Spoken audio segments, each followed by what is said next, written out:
પપ્પા મોઢું બંધ રાખજો, તમારા પીળા દાંત દેખાઈ જશે નકર. થેન્ક યુ બેટા, સારું થયું તે કીધું મને. તું બી બંધ રાખ. ના હું તો માવો નહીં ખાતો તમારે જેમ. 8માં મને પાસ થયો, 9માં મને પાસ થયો, અને 9નો આઈફોન લઈ ઓલી આખો દાડો પબજી જ કૂટવી છે, અને ભણવાનું કહીએ એટલે જોર આવે જ પાછું.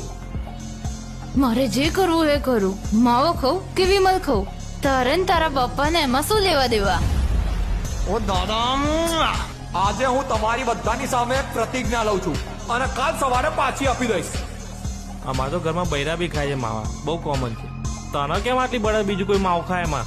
દેશમાંથી માવાનું નામો નિશાન મિટાઈ દઈશ.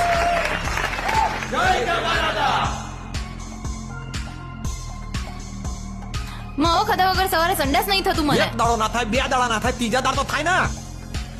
પણ બેટા માવો ના જ ખવાય, કેન્સર થઈ જાય. હા પપ્પા, ના જ ખાવો જોઈએ. પણ કીધું ને માવો ના જ ખવાય. એમને ના થાય રેખા.